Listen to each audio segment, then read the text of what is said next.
Is it fine? Okay. Good afternoon, everyone. I'm Rajita Basoor from Mata Gujri Medical College and LSK Hospital. I'm here to present the case of Mr. X, 53-year-old male from West Bengal. He came to the OPD with sudden drooping and lateral deviation of left eye since 15 days. This was accompanied with weakness in the right side of the body. It was not associated with any pain, swelling, or redness, no history of trauma or drug intake, no significant past or family history. The patient was not a known case of any systemic diseases. The patient was a moderately built, well-nourished man. He was calm, conscious, and well-oriented to time, place, and person. He had right-sided upper and lower limb weakness. Muscle strength was 3 out of 5 on the right side. There was no associated dysphagia, aphasia, dysarthria, or any cranial nerve palsies. The rest of the neurological examination was normal. His blood pressure was 110 on 70. His complete blood count, blood sugar, renal and liver function tests, thyroid function tests, procoagulant workup, echocardiography was all normal. He tested positive for hepatitis C. His best corrected visual acuity in the right eye was 6.9 and in the left eye was 6.12. Slit lamp examination of anterior segment in both eyes was unremarkable. Intraocular pressure was 14. Gonioscopic examination was normal. Left eye examination, there was severe ptosis. Here we can see there was severe ptosis with restriction of medial rectus, inferior oblique, and superior oblique with non-reactive pupil. In primary gaze, the left eye was oriented down and out. Restriction of ocular movements of the left eye in superior, medial, and inferior gazes. The posterior segment of right eye as well as the left eye was well within normal range. In the MRI, we saw that there was a focal ill-defined lesion involving hemi-midbrain anterior to the red nucleus extending into the oculomotor fascicle as it exits the midbrain ventrally into the root exit zone, causing its diffuse thickening up to the oculomotor dural cave. In MR angio, we saw that there was high-grade neurovascular conflict between oculomotor nerve and superior cerebellar artery.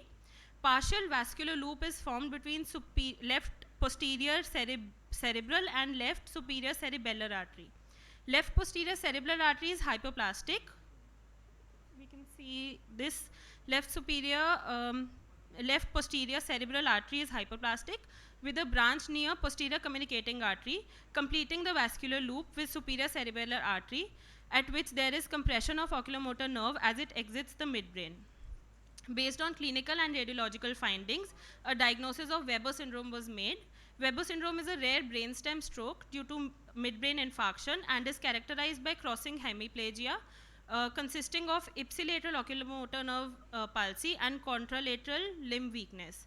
The most common etiology is midbrain infarction caused by occlusion of the posterior cerebral artery. Although there are many multiple brainstem strokes, this is uncommon to see this syndrome. Our patient was referred to a neurologist where the patient was started on antiplatelets and paracetam. There can be different differential diagnoses like Benedict and Claude syndrome. Benedict syndrome is also called paramedian midbrain syndrome. It is caused by insult to the tegmentum of midbrain and cerebellum. It is characterized by presence of oculomotor nerve palsy and cerebellar ataxia, including tremor and involuntary chorioathetotic movements. Claude syndrome is similar to midbrain syndrome. Like in our patient, we had ipsilateral oculomotor nerve palsy and contralateral hemiparesis, but it also includes contralateral ataxia. Thank you.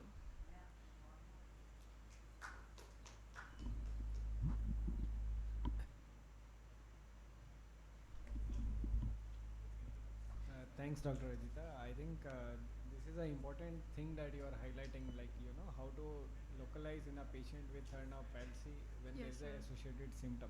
So we always learn and teach that the nerve keep the company it keeps.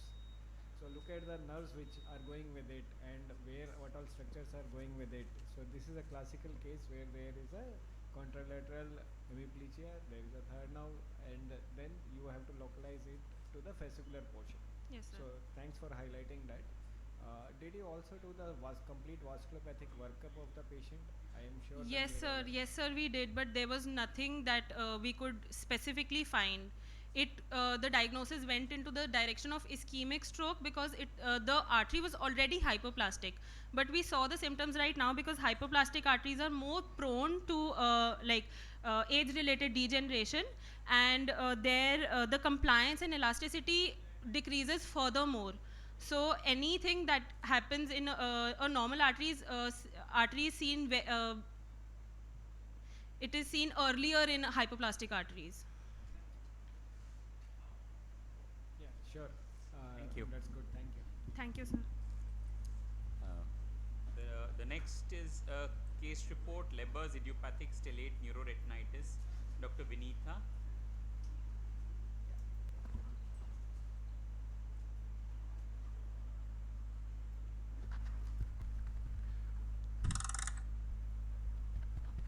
Hello. Hello. Yeah, please go ahead. Audible. Good afternoon. Myself, I am Vinitha Angalan from Manakala Vinayagar Medical College, Pondicherry. I am here to present a case of Leber's idiopathic stellate neuroretinitis, a case report. Coming to the case presentation, a 26-year-old male presented to ophthalmoplegia with complaints of gradual, painless diminution of vision in the right eye. For past 15 days, there were no history of redness, watering of eyes, no history of any ocular trauma or surgery, no history of any spectacle usage, no history of fever, vomiting, rashes, or no history of any contact with the dog, cat, or other pet animals. There were no other constitutional symptoms. Past history, patient is not a known case of diabetes, hypertension, or tuberculosis. Family history, no other similar ocular complaints in the family members. Personal history, the patient had a normal bowel and bladder habit. General examination was normal. Vitals were stable. Pulse and BP were stable. There were no meningeal signs. Systemic examination was all normal. On examination, the head posture was erect. Facial was symmetry. Ocular position was orthophoric, and extraocular movements were full and free in range. Coming to ocular examination, the visual acuity in right eye was 612, not improving with the pinhole. Left eye it was 6.6. Color vision was impaired in the right eye when compared to the left eye. Other findings were within normal range. Pupil were ill sustained in the right eye. Left eye was round regular and reacting to the light. On fundus examination, media was clear. In right eye, the media was clear. Disc showed hyperevic disc with 360-degree blurring of disc margins present along with a splinter hemorrhage near the disc inferiorly. The cup disc ratio was not appreciable, and the arteriovenous ratio was obscuration of vessel from the disc was seen, and veins were dilated and tortuous. In macula, there was a macular fan with macular edema. VEP was done, which showed latency of 107, and amplitude was decreased when compared to the left eye. ERG was normal. Field testing showed a centrocecal scotoma, and fluorescent angiography showed diffuse leakage from the disc. OCT macula showed thickness. The maximum thickness was at the nasal quadrant of 337 micro-mm, and the OCT RNFL also showed thickness of 208. This is the fundus picture of the patient. In right eye, it's showing the 360-degree margin to the disc along with the macular fan with the macular edema, whereas the left eye was completely normal. OCT macula showing macular edema, and the RNFL supporting the diagnosis of papillary edema with increased RNFL thickness. Initially, the patient, on the day of presentation, the patient ampular grid showed this type of centrocecal defect. In perimetry, it supported the finding. The investigations, the above mentioned investigations were made, and it came out to be, all the investigations were negative. The treatment, the patient was started on IV methyl prednisolone for 3 days, followed by tablet prednisolone 40 mg and gradually tapered. During subsequent follow-up, the visual acuity of the patient was improved to 6.9 in the right eye. The central cecal scotoma gradually decreased in size, and the macular edema as well as decreased. The fundus of the right eye showed margins well defined and with a cup disc ratio of 0.3, and the macular fan was reduced but still persisted. On the day of presentation, the eye of the patient was like this, and subsequent follow-up, the margins were well defined with the reduced macular edema as well as the hard exudate. This was the ampular grid showing the decreased central cecal scotoma. The macular edema was decreased in the right eye when compared from the day of presentation during the follow-up, and as well as the disc edema. So coming to the discussion, the neuroretinitis is a type of optic neuropathy characterized by an acute unilateral visual loss with optic disc swelling and macular star around the fovea. The salient characteristic of this condition is usually unilaterality, stellate macular exudate, spontaneous resolution and unknown etiology. It is usually idiopathic, but infectious causes such as syphilis, Lyme disease, cat scratch disease, toxoplasmosis and viral infection should be considered. The fundoscopic appearance helps to differentiate it from the common forms of optic neuropathies such as papilledema, ischemic optic neuropathy, optic neuritis, compressive lesion, toxic and nutritional deficiency. Although the neuroretinitis can mimic any of these entities and poses a diagnostic challenge to the physician, in the idiopathic variety, the patient is most likely to recover vision within weeks to months, and the role of steroids as a treatment remains unclear in both the primary and the secondary type. These are my references. Thank you.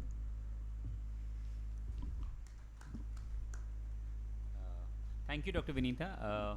Just a couple of observations. I would say one, of course, the absence of an definitive relative afferent pupillary defect shows that it was not an optic nerve per se, and yes, the other differential of a neuroretinitis with the overlying edema.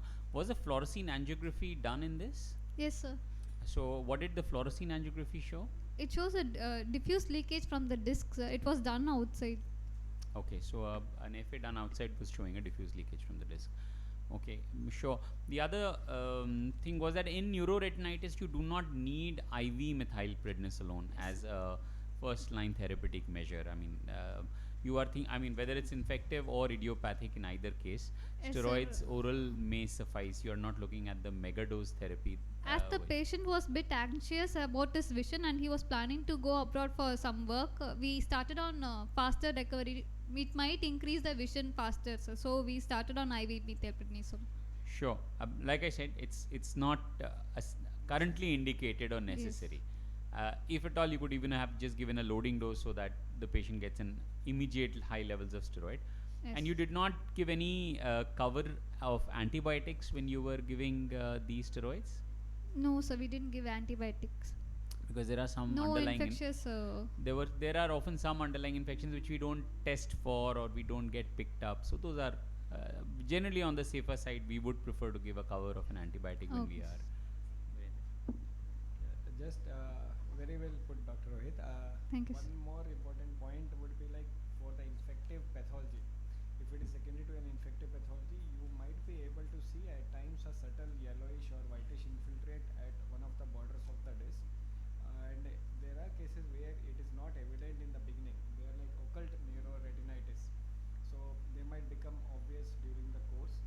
What we try to do also is that to take an OCT from the disc. So and look for the presence of any vitreous cells, small infiltrates, cellularity in front of the disc. It is also called as epipapillary infiltrates. So if that is also there, it becomes more likely to be infected. Okay, thank you, sir. So next I will invite Dr. Snehal Ganatra. She is my colleague at LVPI to present on partial tolosa and syndrome secondary to presumed extrapulmonary tuberculosis. Thank you, Dr. Virender. Good afternoon, everyone. So I'm having this interesting case here. This was a 21-year-old male who complained of pain and vertical diplopia, binocular diplopia, since 3 days. His best corrected visual acuity was 20/20 in both eyes. So at presentation, if you look at his 9-gaze picture, he has a -2 elevation limitation in the right eye, and that is leading to an RHOT of 6 prism diopters. So I'm just going to tell salient positive findings here. So we did a B scan wherein you can see soft tissue thickening with, possibly a ruptured scolex. You can see the multiple high reflective echoes here in the superior temporal orbit as the arrow is showing. And we went ahead and did the CT scan, which, if you can see, the yellow arrow is showing some area of, in the right orbit, right? And you can also see it in the sagittal cuts as well. So we thought this is possibly, a swelling in the lacrimal gland region, possibly a dacroadenitis, and an oculoplasty consult was taken as well for it, and we decided to start on Indocap SR. The patient came back to us a week later. As you can see here, the elevation limitation has worsened. It's become -4 with an RHOT of 30 prism diopters here.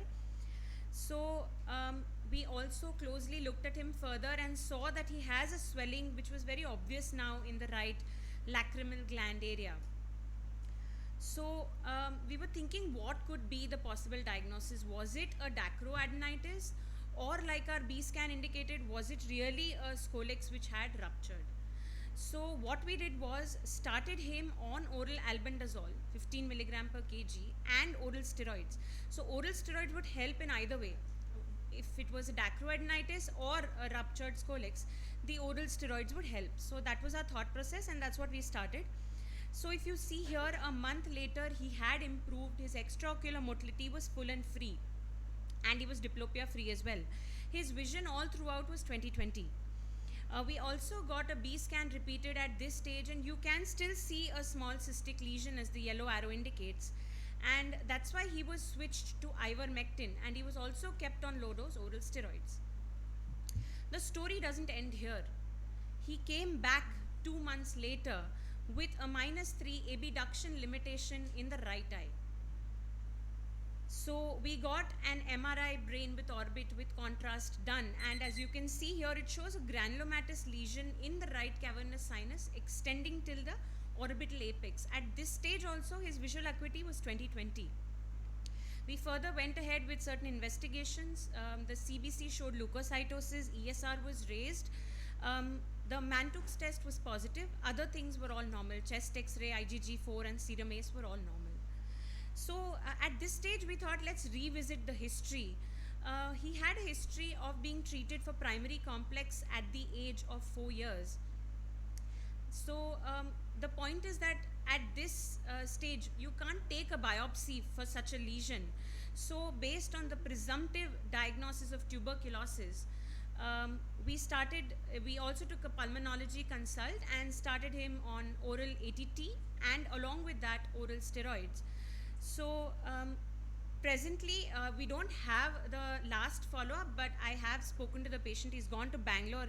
He's following up with our plastic colleague who's there in Bangalore. So he's good. He has no diplopia. His extraocular motility has improved. So that is his current status. Vision-wise, he is 20/20.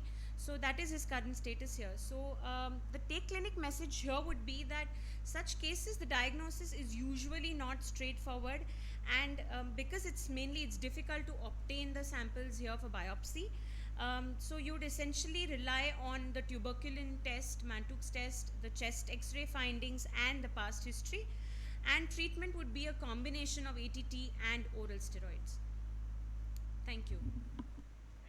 Dr. Snehal, that was a very interesting case. So, are the steroids still continuing, or they have been tapered off? Now they're tapered off. It's been quite some time now. And was there any reactivation of the primary focus in the lungs or anywhere? So there wasn't any primary focus per se, like the chest X-ray was clear. So, and this was just a presumptive diagnosis, so, and he responded well to the therapy. Actually, we did a HRCT at that time, and the HRCT showed the signs of consolidation in the upper lobe. So it was not the consolidation, the signs of old tuberculosis. Nothing active. Nothing active. And how long was the duration of the steroids in the first time when you had treated and he came back with a recurrence? Yeah, yes. Full dose.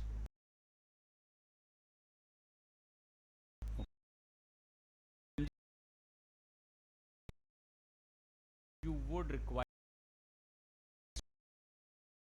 full dose therapy before we start tapering, and otherwise you tend to get a recurrence. But it's interesting that so let's hope that your presumptive diagnosis, it's like a therapeutic trial now, that if he doesn't come back on ATT, No, then only. he's fine. I spoke to my colleague who is And at Narayan Netralaya. He's falling up there. So He's good now. So It's I been mean, quite the some worry is time, after you 6 stop months. steroids, Yeah. and then he shouldn't come back. Then Yes. your tuberculosis or presumptive tuberculosis diagnosis is appropriate. Yes. Else it could be, you know, if it Something comes back else. again, Correct. then all the recovery was because of the steroids and not because of Yes, the ATT. ATT. So very nice, interesting. Look Thank forward to more, how the Thank patient you. goes on. All the best for Thank that. you. Thank you.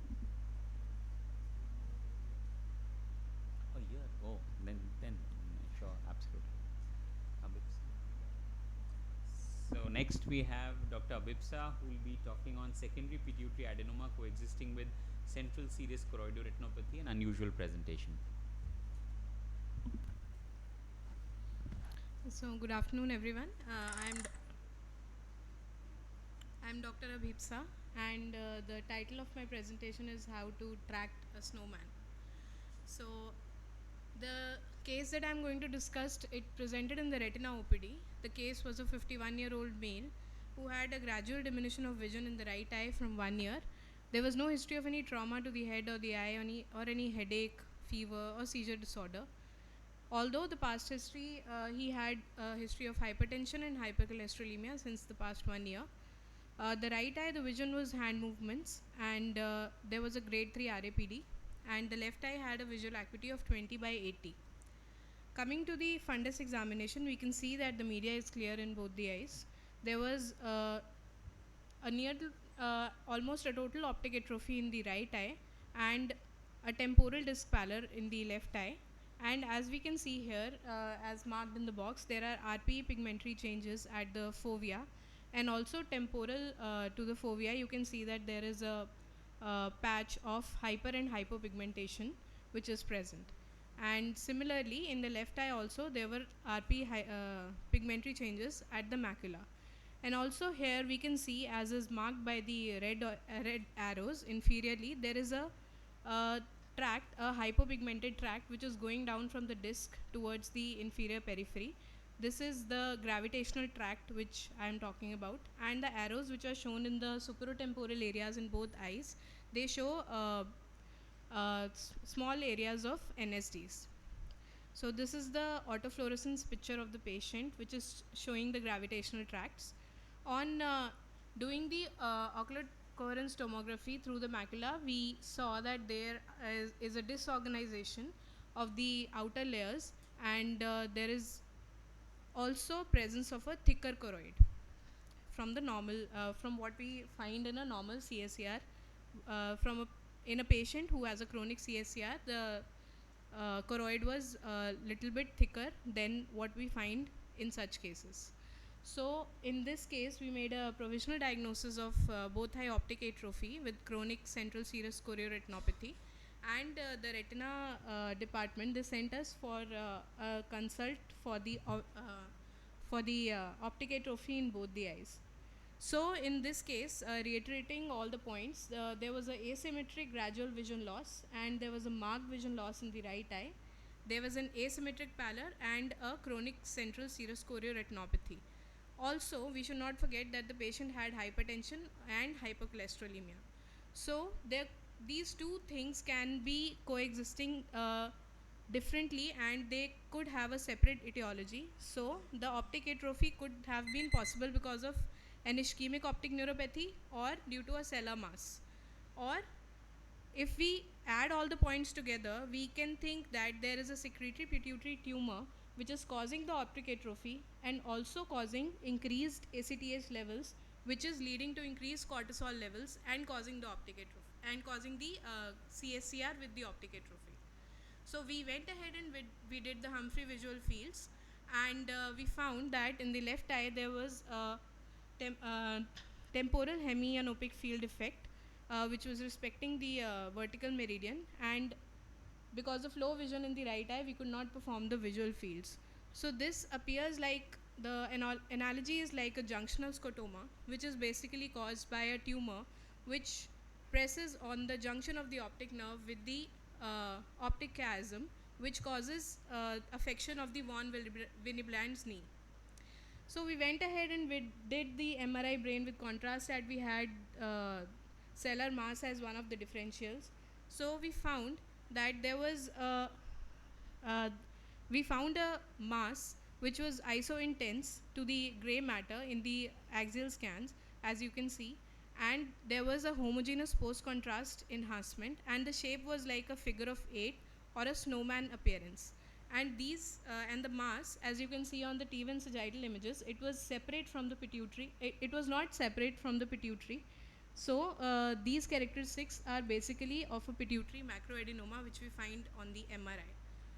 So our final diagnosis was both high optic atrophy with chronic central serous chorioretinopathy and a pituitary macroadenoma. And the patient was referred to the neurosurgeon for further treatment. However, the preoperative endocrine assessment of the patient was not done in this case. But we do have signs of CSC in this patient, and there might be signs which say that this CSC is steroid induced and not due to any other cause, because steroid induced CSC is atypical and bilateral, and it has a lesser male predilection, and the signs could be a chronic CSC or diffuse retinal pigmentary epitheliopathy, or a bullous CSC, or SRF with fibrin or subretinal fibrosis. And also we had a thicker choroid in our case, which is normally not present in cases of chronic CSC. So in this case, the possible mechanism is an aldosteroid or mineralocorticoid receptor pathway, which increases the choroidal vascular dilatation, and there is a thickening and leakage of the choroidal vessels, which leads to the accumulation of SRF.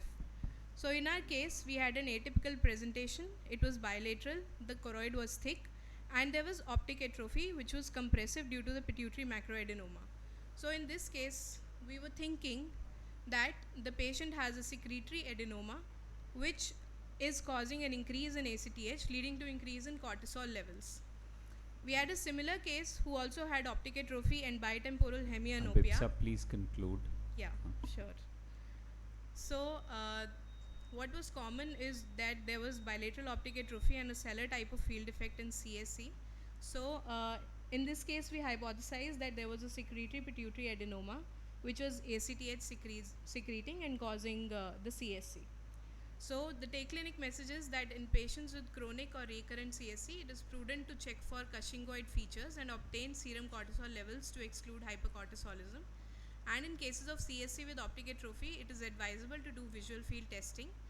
And not all CSC is idiopathic, and steroid-induced CSC does show different features, like a lesser male predilection, has atypical presentation, and may present with bilateral bullous variants. Thank you.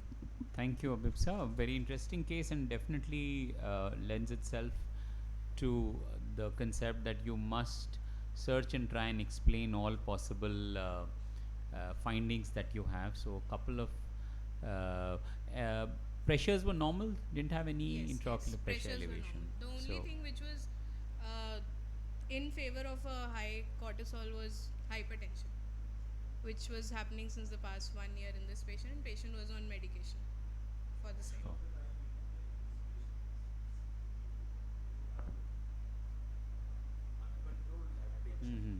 hypertension doesn't get controlled despite easily. until and unless we explore, and this is probably the primary cause.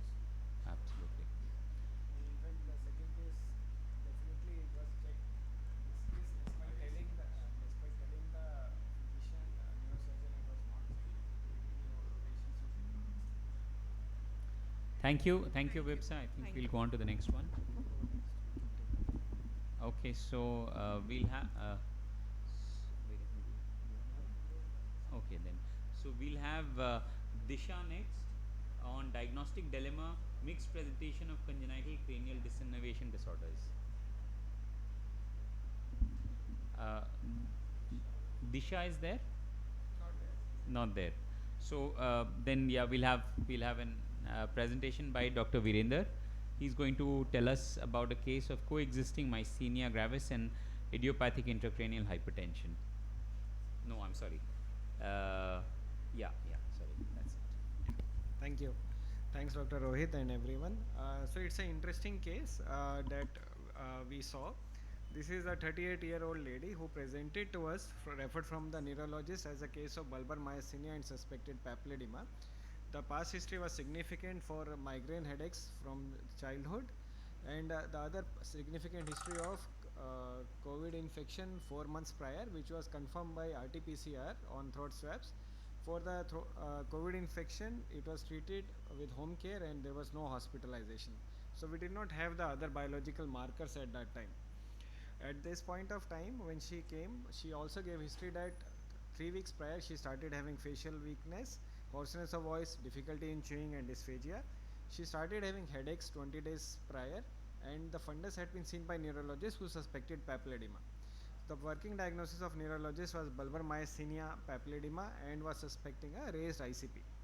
So the neurologist had already made our job easier. After suspecting this, he had obtained a neuroimaging, repetitive nerve stimulation test, and a thyroid profile. The MRI of the brain did show signs of increased intracranial pressure like partial empty sella. We also have scleral flattening, and the MRV venogram was normal, suggesting no cerebral sinus venous thrombosis. What else was done was repetitive nerve stimulation test, which showed a positive decremental response, and the thyroid profile had shown a partial hypothyroidism. So with this, the patient had already been started on pyridostigmine, prednisone for managing the myasthenia. The patient was on tablet acetazolamide, assuming that it is IIH, and the suspicion of papilledema was to be confirmed. So when we saw the patient, very good visual function with 20/20 visual acuity. There was mild ptosis, fatigue test was positive, but rest anterior segment was normal. Of note, the patient was moderately built with a BMI of 29. So this is a 9-gauge photo. We can see that extraocular motility was full and free, but what we can see is that there is a mild to moderate ptosis in both eyes. And the fundus examination did confirm presence of papilledema in both eyes. Given this, we obtained visual fields which showed enlargement of blind spot in the right eye, and in the left eye there was a few depressed points along the blind spot in the left eye. So we were working with the diagnosis of bulbar onset myasthenia, bilateral papilledema, a patient who is COVID-19 recovered, also has hypothyroidism.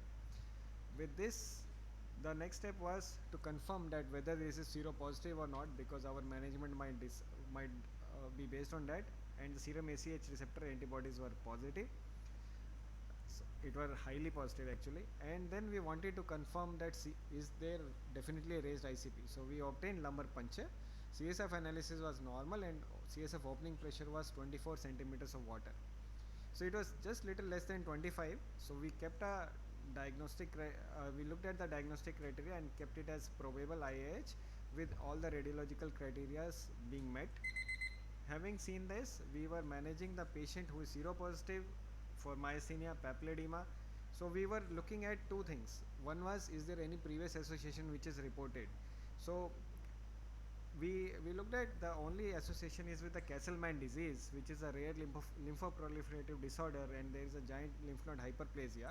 It can occur in two forms, unicentric and multicentric. Majority of them do have lymph node enlargement on the CT scan of chest. We did obtain a CT scan chest which was normal.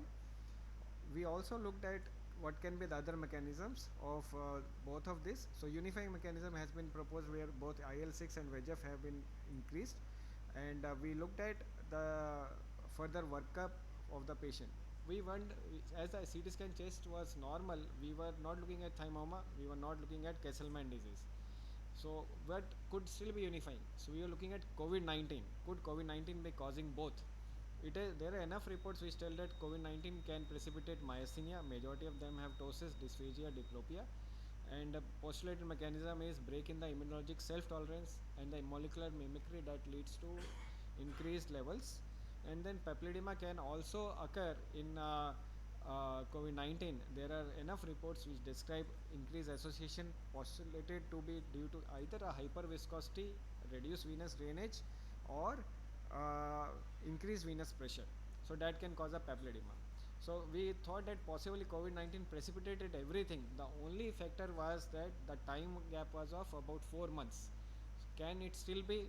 Possibly. We don't know, it was diagnosed before. The other challenge was how long we can use steroids, because steroids can also lead to worsening of the papilledema. So we went back, we tapered the steroids and managed the patient on azathioprine, and over a period of time, as we can see here from the presentation to subsequent follow-ups, the patient disc edema resolved and the ptosis also resolved. So this was the story of the patient. Thank you. Thank you, Dr. Virender. A very interesting case. The acetazolamide was on the lesser side. By the neurologist. Yeah, they of course believe in homeopathic levels. They are, I don't know why, always very ginger in their dosing of acetazolamide. But yeah, I guess very interesting. Yeah, again led into the idea that probably it could be just coexistence of two different diseases also, or else COVID. But again, it's very difficult to confirm either. Yes. But yeah, it can be a challenge managing both of them, because you need to early taper the steroids so that you do not have hassles in managing the IIH. But thank you, Dr. Thank Virender. you. That was very interesting. Any comments? Yeah, I think most of the neurologists, they would do that dose, especially when the CSF pressure is it's like a Borderline, yeah. And I have seen couple of patients. I think we had seen a series of 4 patients who had been OMG and then the COVID-19. So that is kind of the self-tolerance, but this is quite rare. Like it could be anything, like it could be a coincidence, but if both diseases together with the two different sort of mechanism that COVID is causing, this is something interesting. We can think about publishing or something. Absolutely, I think that was a very interesting case. Thank you, Dr. Virender. Thank you. Next program.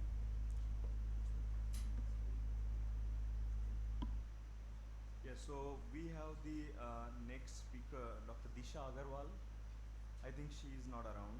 So Dr. Shrutakarti Parida, she is going to talk about fiery eyes can sometimes be scary. So over to Dr. Shrutakarti.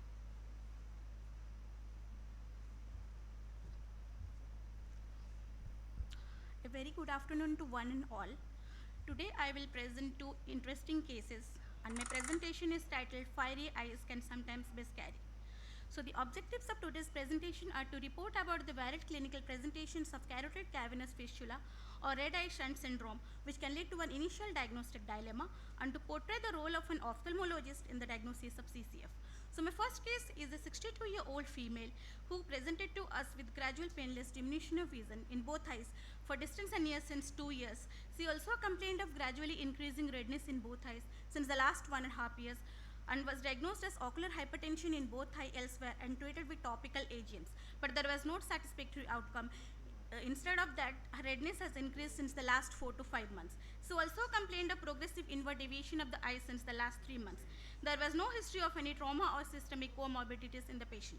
Her best corrected visual acuity in both eyes was 20/80 parts N12, and her color vision was diminished. The intraocular pressure was recorded to be 26 millimeters of mercury and 24 millimeters of mercury in the right eye and left eye respectively. The antecedent showed severe congestion along with dilatation and tortuosity of the episcleral vessels along with a senile cataract. So on the strabismus workup, we can see she had a 45 prism diopter of esotropia for distance and near, along with a -3 abduction limitation in both eyes. The dilated fundus examination showed a normal disc with 0.4 cupping in both eyes, along with features of resolving CRVO. So we ordered MRI brain and orbit with contrast, which showed a dilated and tortuous right and left superior ophthalmic bends, along with a bulky bilateral cavernous sinus, which was suggestive of a bilateral CCF, which was also confirmed on MRI brain and orbit with contrast. So our final diagnosis was both eyes acquired esotropia with external ophthalmoplegia and CRVO in CCF, which was initially mimicking ocular hypertension. The patient was referred urgently to interventional neuroradiologist and neurosurgeon for further management. Coming to my second case, she was a 34-year-old female who complained of forward protrusion of the right eyeball since 1.5 months, which was accompanied by headache and vomiting. She also complained that she had a horizontal binocular double vision along with inward deviation of the right eyeball since the last 1 week. There was no history of any trauma. Her vision, color vision, IOP all were normal, except the pupil was mid-dilated and fixed in the right eye. She had a proptosis with resistance to retropulsion, and there was episcleral venous congestion in both eyes. She also had a 50 prism diopter of esotropia on prism alternate cover test for both distance and near, and a -2 abduction limit. the CT scan of the orbit, which was showing a bilateral bulky extraocular muscle with fusiform enlargement of the recti and proptosis. So we came to a provisional diagnosis of acute thyroid eye disease and did the thyroid profile, but it turned out to be euthyroid. As the CAS score was active, so we treated the patient with 3 doses of IVMP followed by oral steroids, but to our surprise, there was no improvement. So at this visit, we ordered MRI brain and orbit with contrast for the patient, which showed the features of bilateral CCF, which was also confirmed on MRI brain and orbit with contrast. So our final diagnosis was both eyes acquired proptosis, esotropia with external ophthalmoplegia, and CCF, which was mimicking active thyroid eye disease. Coming to the review of literature, CCF is an abnormal vascular communication between the cavernous sinus and the carotid arterial system. It can be either direct or indirect. Spontaneous or indirect CCFs can occur in the setting of the systemic diseases. Red eye shunt is a congestive manifestation in the anterior draining CCF which affects the superior ophthalmic vein. Our patient had no such systemic diseases. We got all the history and all the tests, and so it could be either idiopathic or because of the genetic predisposition. So carotid cavernous fistula should be included in the closed differentials of an atypical red eye presenting in patients with corkscrew basals, proptosis, raised intraocular pressure, acute strabismus, and external ophthalmoplegia. To conclude, many patients with CCF initially present to an ophthalmologist with minimal ocular signs and symptoms, so it can lead to a misdiagnosis or misdiagnosis. The crucial role of an ophthalmologist lies in making a presumptive diagnosis, to revisit history again and again, to re-examine and order tailored investigations so as to cleanse the confirmatory diagnosis and enable the timely management. Thank you. Thank you again. A very interesting case. Both cases extremely interesting to having spontaneous CCF. Even minor trauma or something was not there because no, the patient didn't give any history of even trivial trauma.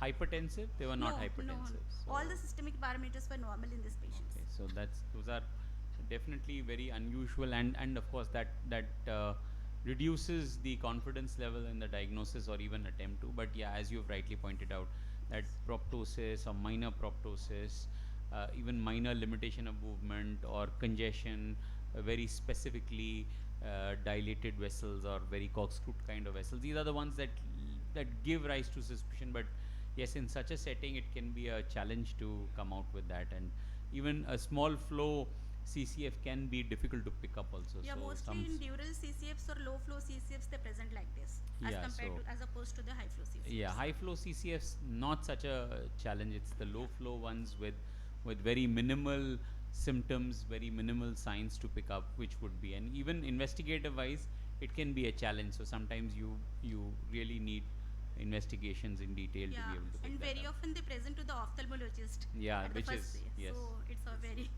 crucial role. Things, because these two patients I have seen, so what I realized that they are usually confused with thyroid eye disease. And the most interesting part is if you see the vascular pattern, the congestion in thyroid eye disease, they are at the level of muscle insertion. Here, if you closely observe, they reach up to the limbus, and then they are like non-resolving.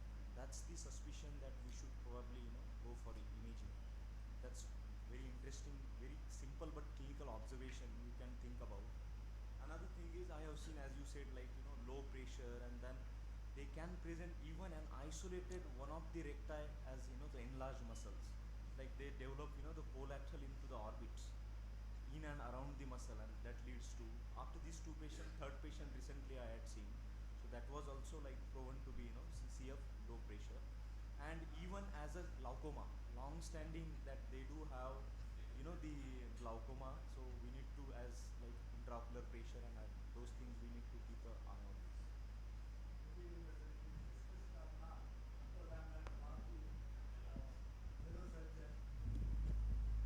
Today's function chief guest. Oh.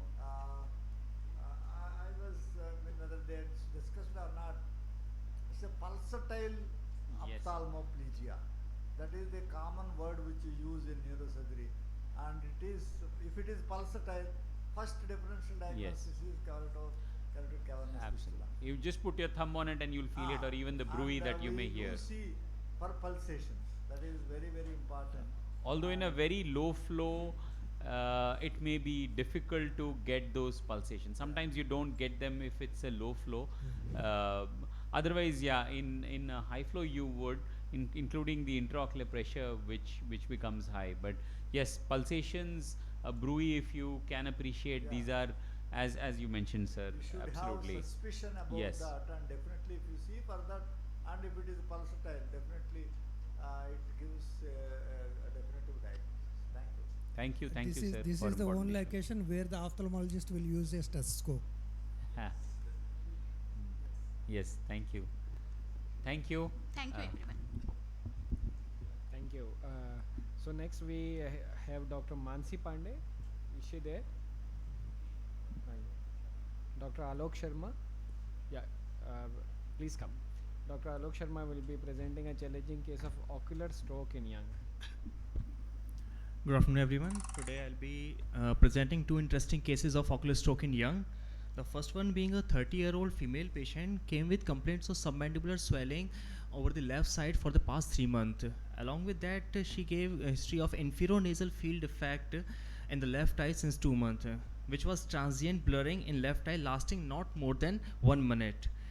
At the time of presentation, the visual acuity was completely normal in both the eye. However, apart from that, motility was also normal.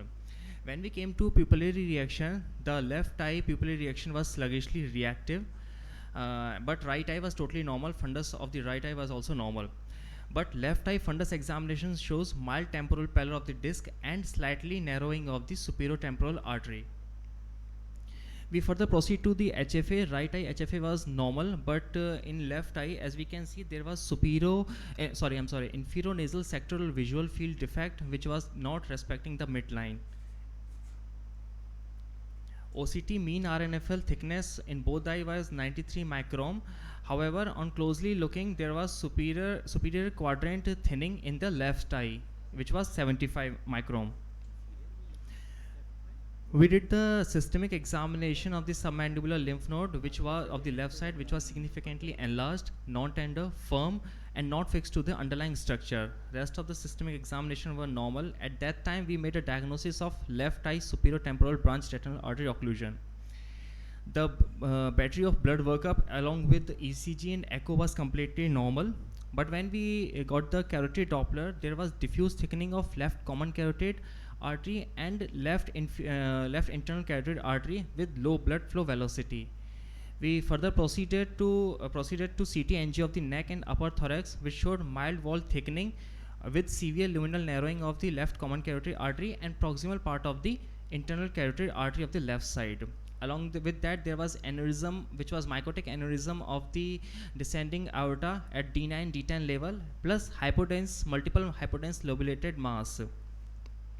The first image is showing multiple consolidation in right upper lung field. Apart from that, lower two images are showing enlarged cervical lymph nodes over the left side.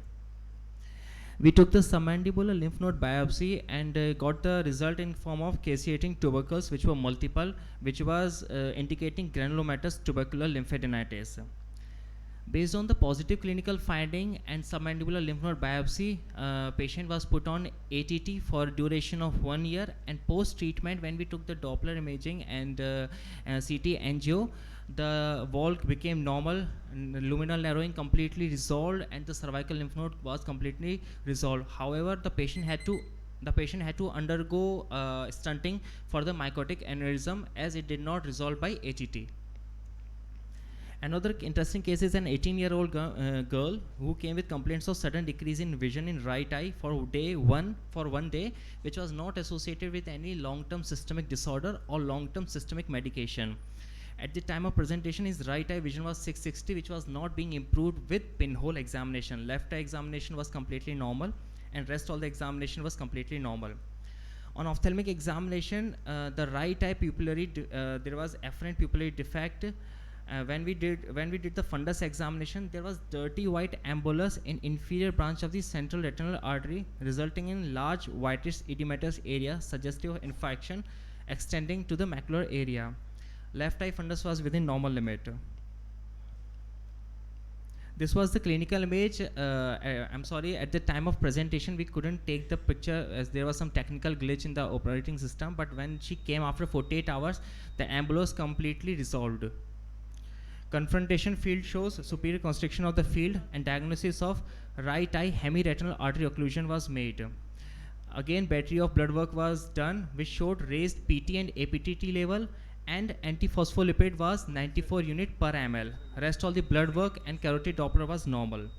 Patient was given 75 milligram of tablet ecosprin and referred to medicine department for further management.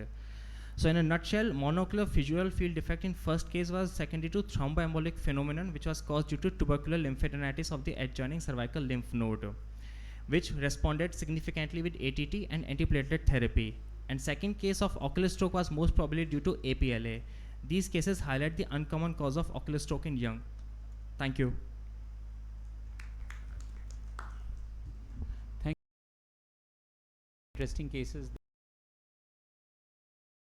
The tubercular one again getting picked up was very interesting because it is again like we saw in the previous cases of tuberculosis, it can be a challenge to pick these up. You had the access to a biopsy and that helped you in picking it up. And any other comments? We have a neurosurgeon here who could give us some opinion on that, but as I said, first thing is of course the challenge of diagnosis. That can be quite a challenge when we are looking at these. Submandibular lymph Sir. with tuberculosis is uncommon. Very uncommon, yes. The commonest lymph node which gets involved in the upper deep cervical lymph node. Totally, sir. That is level 2 lymph node, that is jugulodigastric group of lymph nodes, Right, because it is communicating with the tonsil. Right. So submandibular, that is level 1, which is not common to with the tuberculosis. I think you have confirmed the tuberculosis with the lymph Yes, node. sir. Yeah. Once it is there, of course, it's unusual things do happen. That's why you are able to present. True, sir. Good. Thank you. Very interesting. I think both cases were very interesting, giving us an absolute different etiology to a presentation. Thanks, sir. We should always chase the cause. Yeah, exactly. I mean, that is, I think the key message of the entire all the case series that we are seeing is that quite frequently there can be a challenge or understanding the etiology. It's always easy for us to say that no cause was apparent, and many times we just explain that away. But yes, it is extremely important for us to keep pursuing the etiology, because it very often has a great bearing on the management. Tuberculosis, a great bearing on the management. You miss that and you don't give ATT and you have a widespread disease which is progressively going to get worse. Thank you. That was a very interesting set of cases. Thank you so much. very much. Thank you. So next, do we have Dr. Niroshima Sheikh? Yes. She'll be presenting an interesting case of hemodialysis related.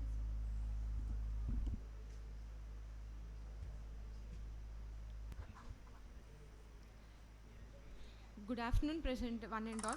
My name is Dr. Niroshma. I am from Manukula Vinayagar Medical College, Pondicherry. I had a case report of the hemodialysis related vision loss from the anterior ischemic optic neuropathy. It is a non-arthritic anterior ischemic optic neuropathy is the most common cause of the acute optic neuropathy in the older age. It is caused mostly due to the circulatory insufficiency within the optic nerve head. The most common predisposing factors are systemic hypertension, diabetic and hypercholesteremia. The vision loss from the non-arthritic AION is a rare complication in the patients on the dialysis for the chronic renal failure.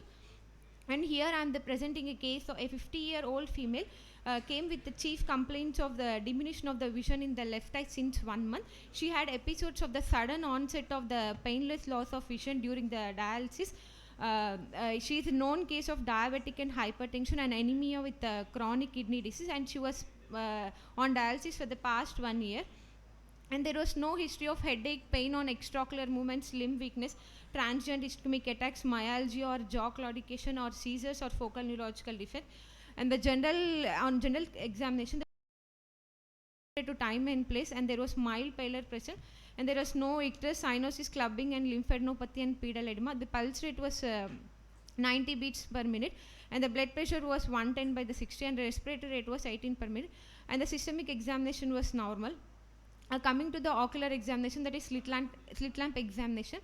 The right eye shows the visual acuity of 6/24 with pinhole improving to the 6/12, and the rest of it was normal, and the lens shows early lenticular changes. And coming to the left eye, The visual acuity was 6/60, which is not improving to the, and the color vision is also defective in that eye, and the pupil shows grade 1 RAPD, and the lens shows.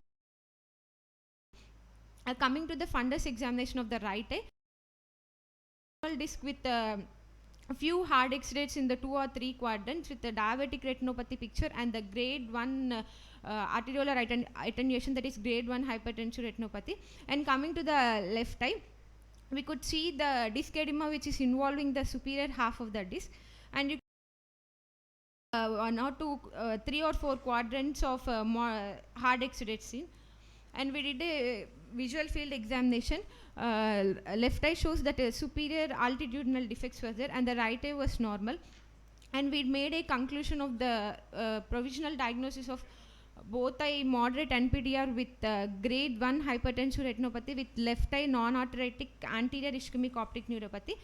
As the management will depend mostly upon the to focus on the predisposing risk factor, so we went and made a workup of a few investigations. The fasting blood sugar shows 160 deciliter, postprandial blood sugar was 210, and the hemoglobin levels was 7.6, and the serum creatine was 4.2, and the blood urea was 60, and ESR and the C-reactive protein were normal. So we rule out the cause of the vasculitis, and neutrophil cytoplasmic antibody and anti-nuclear antibody was also normal.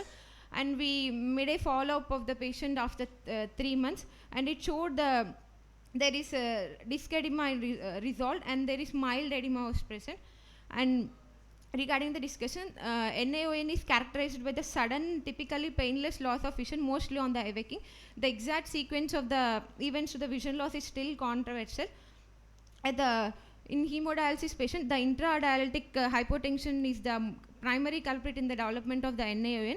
The dialysis related hypotension has a complex pathogenesis, that is insufficient vascular filling, dysfunction of the autonomous nervous system, imbalance in the vasoactive agent concentration, and the feeding during the dialysis. And the patient with the end stage renal disease are the most likely to be platelet and the endothelial dysfunction, so there will be risk of bleeding and the increased risk of the thrombi production. As our patient ESR and the CRP was normal, so we did not consider the vasculitis cause. And she's she's a chronic hypertension, anemia, and the end stage renal disease requiring hemodialysis for the past 1 year, and she gave the episodes of sudden loss of vision on awakening in the left eye a day after dialysis, and we could see the disc edema which is involving only the superior part, and there is no other ocular or neurological disorder that could be responsible for the disc edema or vision loss. And we went to the past records of her blood pressure, pre-dialytic and post-dialytic, and we could notice that ambulatory blood pressure was dipping to the 55 milligrams, and confirm the diagnosis of the NAION secondary to the hypotensive episodes following the hemodialysis. And other cause can be nocturnal hypotension can contribute to the NAON. Its effect can be exacerbated in the patient with aggressive anti-hypertensive therapy, especially when they are taking right before the bedtime. So my conclusion is dialysis related hypotension is an important risk factor for the development of the NAON. The both treating nephrologist and the ophthalmologist should be aware of this potentially blinding complication, and the care must be taken to prevent hypotensive episodes during the dialysis. And these are my references. Thank you. Thanks, Dr. Sheikh. I think that's an important message. They might also be anemic because of the chronic renal failure, so Yes. that can also be corrected. Yes, sir. Thank you. Thank you, sir. Do we have Dr. Shakil here? Dr. Mohammed Shakil.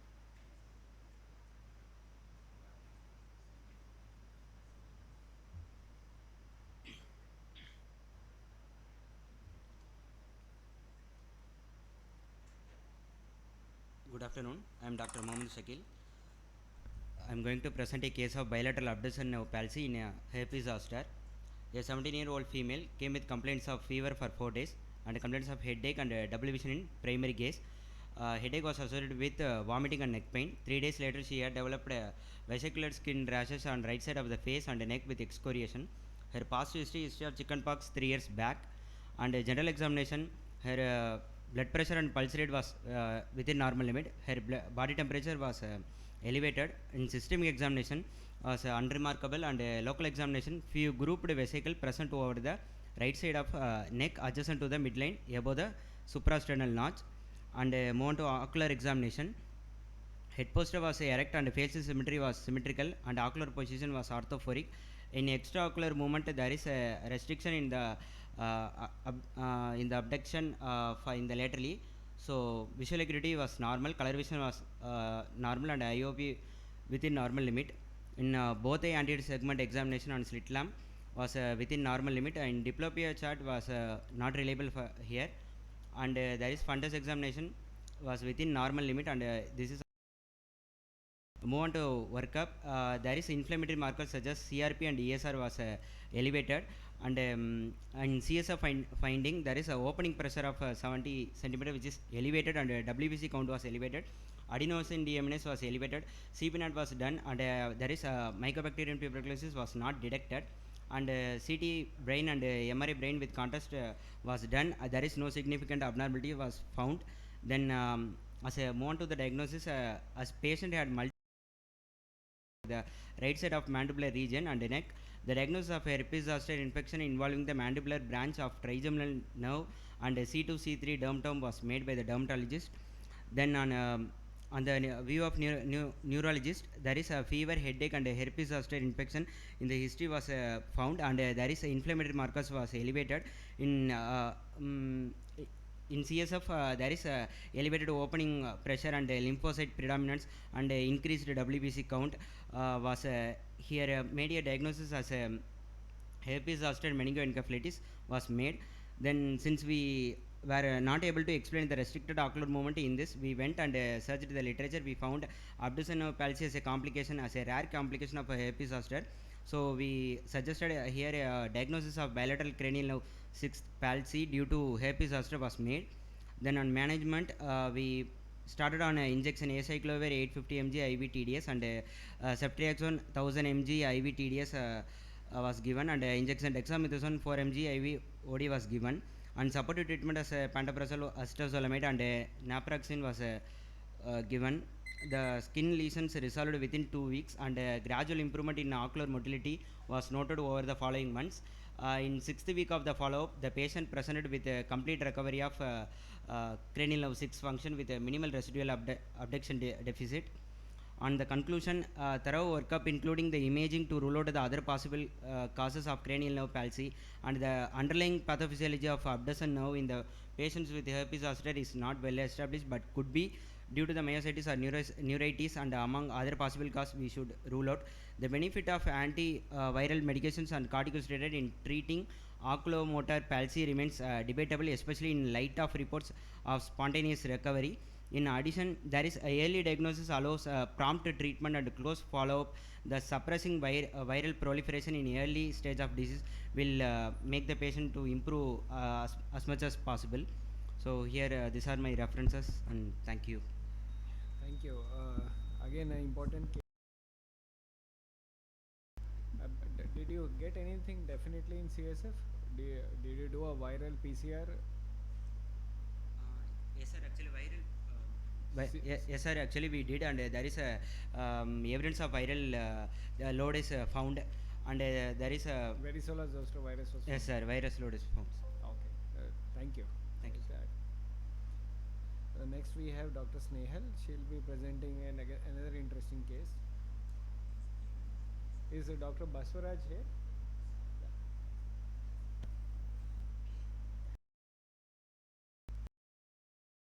This is another short but very interesting case. So this was a 40-year-old female who presented to us with complaints of drooping of both upper lids for 20 days duration, binocular horizontal diplopia for 20 days. There was no history of any diurnal variation of the ptosis. She did have a complaint of hoarseness of voice. No other positive complaints she had. Visual acuity was 20/20, color vision was normal. The other anterior segment examination and fundus examination was essentially normal. So if you look at the 9-gaze picture here, she had an elevation limitation of -3 in both the eyes, depression of -1 limitation in both the eyes, and an abduction limitation of -1 in both eyes, and an adduction limitation of around -2 in both the eyes. So if you look at the vertical fissure height, it was 7 millimeters in both the eyes. And the other ptosis examination indicated that she had a good LPS action, and the bells in both eyes was good. Her fatigue test and ice pack test turned out to be positive.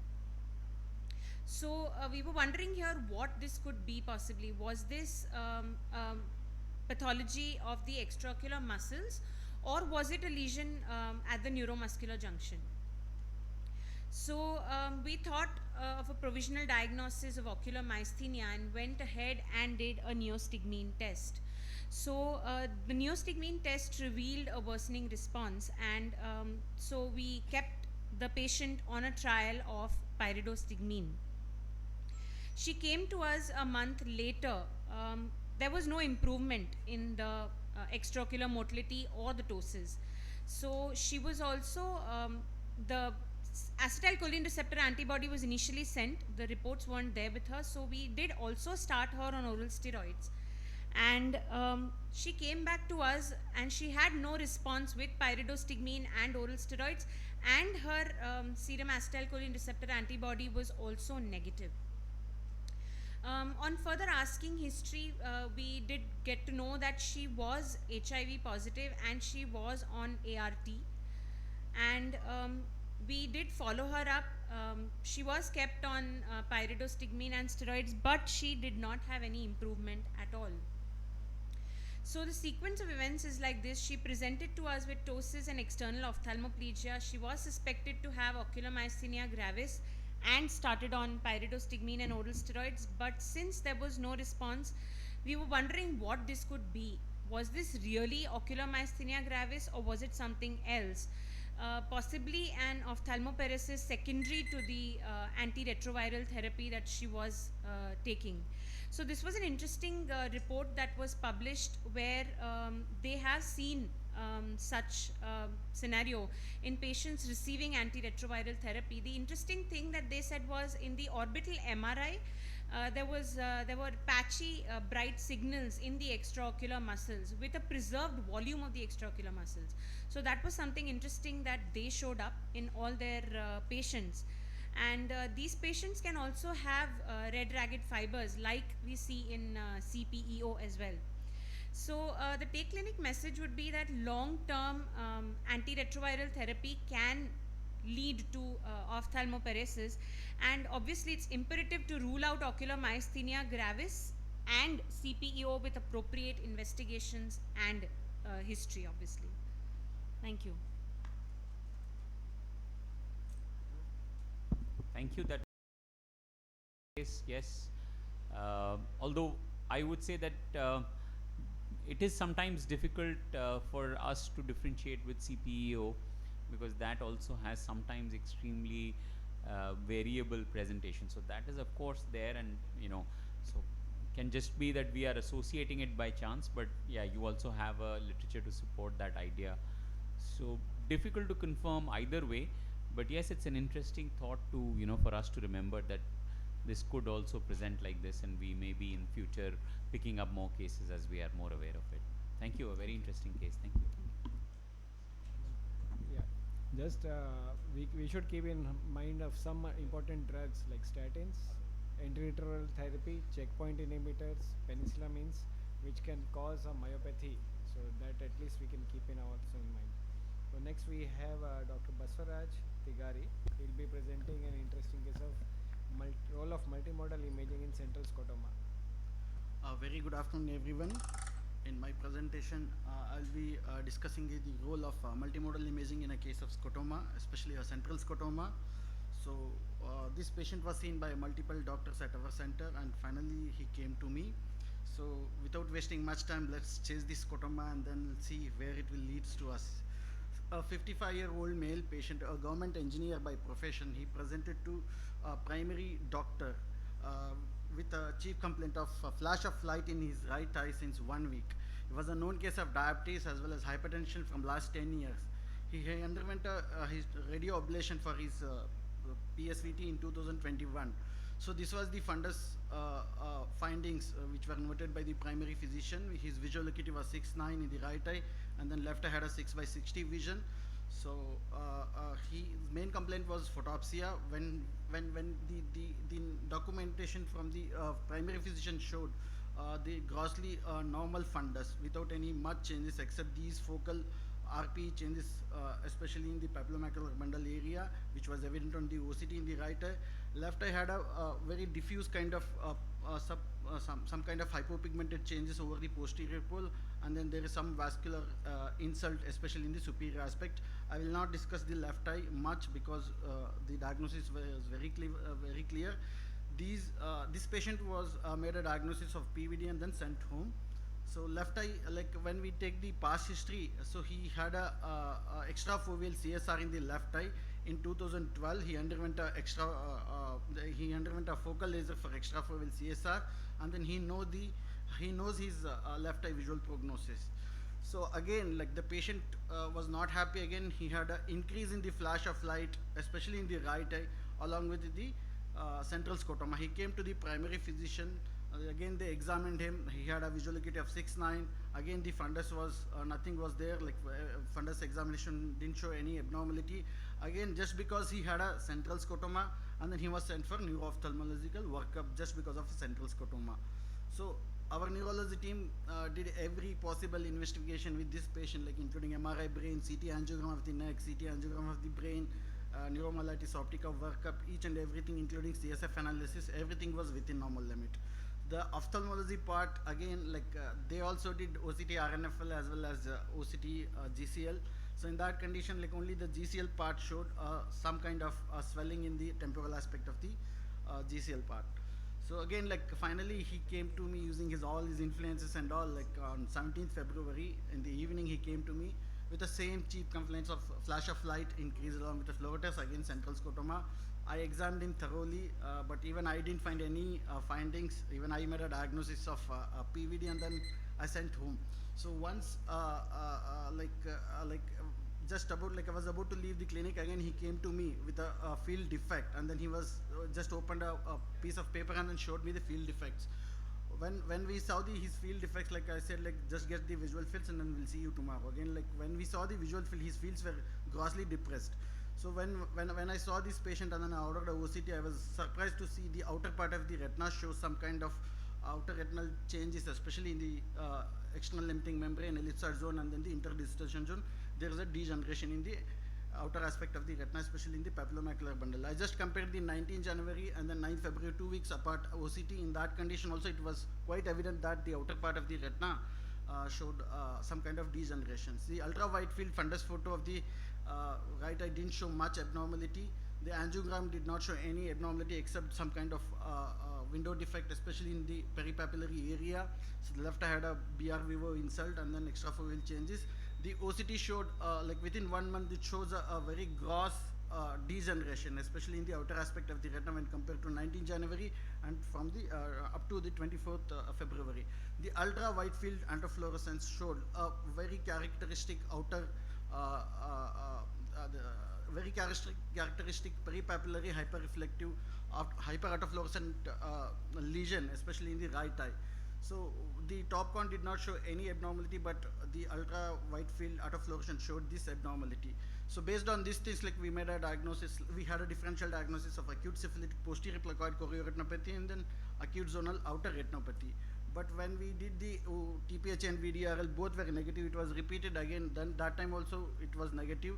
So when we were going through the literature, and then we only published some 3-4 years back a similar case of acute zonal outer retinal necrosis where the characteristic findings were missing. So again, like I was searching in the literature, and then I came to some terminology, something called acute annular outer retinopathy.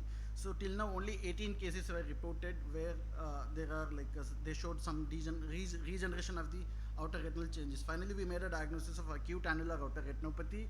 So and then because of patient had a CSR, we didn't give steroids, and then we directly put him on immunosuppression, local as well as systemic, because systemic is going to take time to act. So hence we managed this patient with Delphapo 2 intravitreal dose of methotrexate. After 2 intravitreal of methotrexate, his symptoms were relieved. His autofluorescent lesion is drastically reduced, and his visual acuity was 6/9.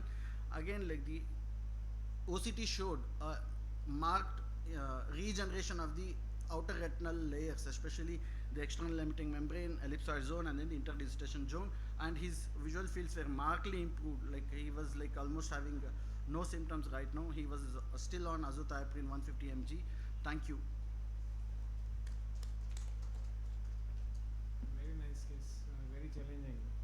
So I think we should never forget some things could be happening in the peripheral retina that are hard to pick, and we can be chasing the brain. So thank you. Thank you, sir. Thank you. I think I thank all the co-panelists here with me, Dr. Vivek and Dr. Virender, and thank you everybody. We've had some very interesting cases. Thank you very much. Thank you. And do submit those for INOS. The deadline is 15th. It will be good to discuss with the neurologists, neuro-ophthalmology teams. Yeah, so we have the Indian Neuro-Ophthalmology Society meeting on 9th and 10th of December. The online submissions for interesting cases, free papers is still on. You can just go on to INOS India, Indian Neuro-Ophthalmology Society, INOS India, and you can just register, put in your cases. It will be, it's going to be in Hyderabad, and it's IIIT is the venue, and we're going to have an amalgamation of some of the very leading neuro-ophthalmologists. Some of them are here, with neurologists of international repute, and of course a very interesting discussion. So thank you again, thank you very much. It's very heartening to see such interesting cases and such a response to a neuro-ophthalmology session. Thank you very much.